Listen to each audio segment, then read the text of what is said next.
Hello, Formula One fans. McLaren has completely changed the game.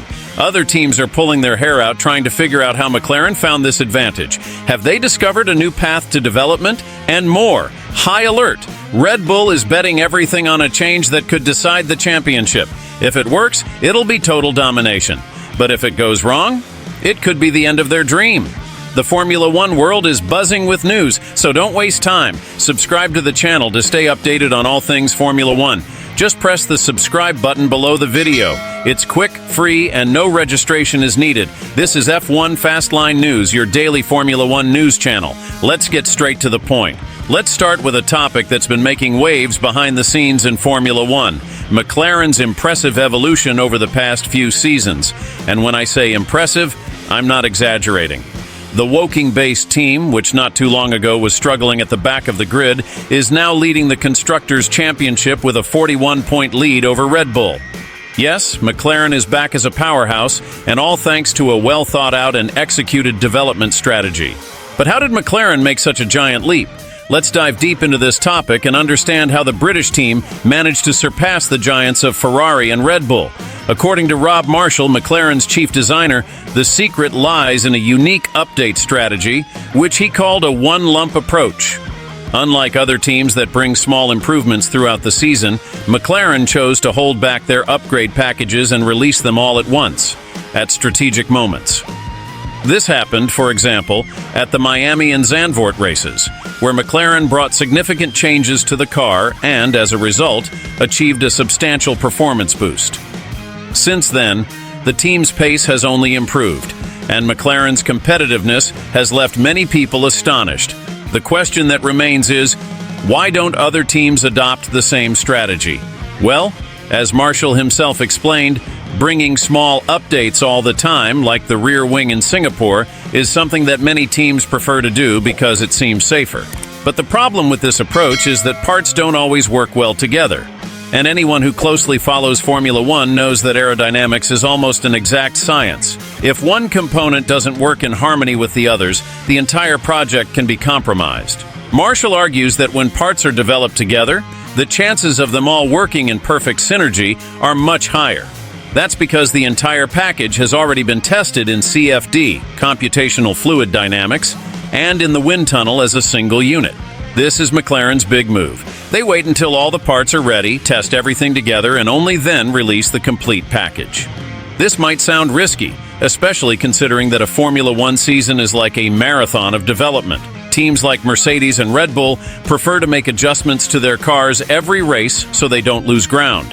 However, this approach often results in one upgrade compromising another, causing a lack of synergy in the aerodynamic package. McLaren not only understood this, but took advantage of it to make a huge leap. They started 2023 at the back of the grid, and by applying this development method, they managed to evolve continuously without interruptions or setbacks. The block upgrades allowed the team not only to improve performance, but also to more accurately predict the car's behavior on track. It's almost as if they're playing chess while the others are still learning the rules of the game. One of the questions many fans have is whether this strategy can continue to deliver good results in the long run. After all, we're talking about a sport where innovation and development never stop. Will McLaren be able to maintain this pace until the end of the season? And more, do they really have what it takes to overcome Red Bull and win the title they haven't claimed since 2008? In my opinion, the Woking team is putting all their chips on this method. And from what we've seen so far, it seems to be a winning bet. The car is more stable, race performance has improved significantly, and most importantly, McLaren has achieved something that's rare in the current grid: consistency. But Red Bull and Ferrari aren't going to stand still, and the second half of the season promises to be a true test for the Orange team. It's worth highlighting that McLaren's approach is not just about new parts. It's also about a mindset. While some teams are stuck trying to fix small problems, McLaren decided to focus on the bigger picture, bringing a more robust and well-integrated package. This is the kind of philosophical change that separates good teams from great champions. And what about you? Do you think McLaren can maintain this pace until the end of the championship? Will they be able to go head-to-head with a Red Bull that has dominated Formula One in recent years? Or will we see Ferrari emerge as a surprise contender? Shifting gears, Red Bull takes a huge gamble with Austin Upgrade. It's all or nothing for the title. With 6 races and 3 sprints left, we're entering the final stretch of the 2024 season, and even though Red Bull is leading, they're not sitting comfortably. The planned updates for the RB20 are crucial not just to secure this year's titles, but also to gain momentum for next season. The big question is Red Bull going all in or taking an unnecessary risk? Let's break it down. First off, let's remember that in recent races, Red Bull has been losing ground to McLaren. The British team, with Lando Norris and Oscar Piastri as its main drivers, is proving to be the fastest on the grid right now. In the Constructors' Championship, Red Bull's lead has shrunk to just 41 points, and if they don't act now, we might see McLaren clinch its first title since 1998. Sounds unreal, right? As for the Drivers' Championship, Max Verstappen still has a 52-point cushion over Lando, but with 180 points up for grabs, things are far from being comfortable. Why Austin is decisive, what makes the U.S. Grand Prix so critical, is the timing of this upgrade. Red Bull is set to introduce a new upgrade package that, according to internal sources, should fix the balance issues that have plagued the RB20 since Silverstone. This could be a game-changer in the title fight. But let's not get ahead of ourselves. The last time they went for a major upgrade, things didn't go as planned. Remember the British Grand Prix? The new front wing was supposed to improve grip and stability in low-speed corners, but ended up making the car more unpredictable and challenging to drive. And that's where the danger lies. An upgrade, no matter how promising it seems, doesn't guarantee success. Just ask Ferrari. The Scuderia introduced a major upgrade at Imola and then ran into a series of issues that forced the team to take a step back to understand what really went wrong. Red Bull simply can't afford to make the same mistake. Another factor that elevates the risk level is the format of the weekend in Austin. It's a sprint weekend, which means only one practice session before sprint qualifying. In other words, if the upgrade doesn't fit the car perfectly, there won't be much time for adjustments. And as we know, Parc Fermé rules prevent significant configuration changes after sprint qualifying. Even if they gather some additional data on Saturday, it might not be enough to fully understand how the car behaves under different conditions.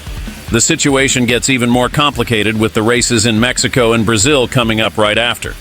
Both tracks have very specific characteristics, with Mexico City's altitude directly impacting aerodynamic balance and the Brazilian GP being another sprint weekend.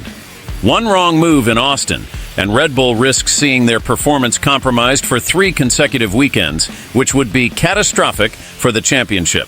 Limited resources at play.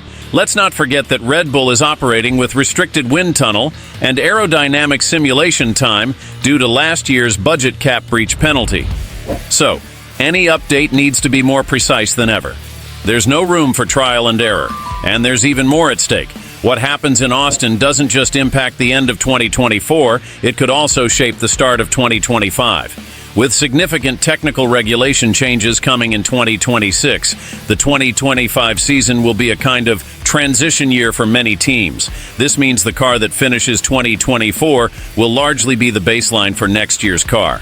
In other words, whoever finishes strong this year will have a significant head start for the beginning of 2025. That's why all eyes are on Red Bull's Austin update. If they get it right, they solidify their dominant position not just for the rest of this season, but for the next one as well. What can we expect? With all these factors in mind, it's clear that Red Bull is taking a big gamble, and this decision raises some questions. Is this upgrade really necessary at this moment? Considering Verstappen's lead in the Drivers' Championship, wouldn't it be safer to bet on consistency and avoid drastic changes? On the other hand, we can't forget that Christian Horner and his team have a history of bold decisions that most of the time pay off. But the risk here is real. A miscalculation, and instead of securing the title, Red Bull could see it slip away in the final races, and that's not to mention the added pressure a potential failure would place on the team for the start of 2025. The Red Bull update in Austin is one of those make-or-break moments. If everything goes as planned, the RB20 should return to its dominant form, ensuring a smooth end of the season for Verstappen and company. But if things go off track, get ready for a thrilling season finale, with McLaren ready to capitalize on any mistake. Now it's your turn. Is Red Bull making the right call by bringing such a massive upgrade to a sprint weekend? Drop your thoughts in the comments. I really want to know what you think. And of course, if you haven't subscribed to the channel yet, what are you waiting for? Here we talk about Formula One without any fluff, with strong opinions and tons of information. Subscribe, hit that bell icon, and join this passionate community of F1 fans. If you enjoyed this video, leave a like and share it with your fellow Formula One enthusiasts. Let's grow this community of F1 fans together. See you next time, speeding towards victory.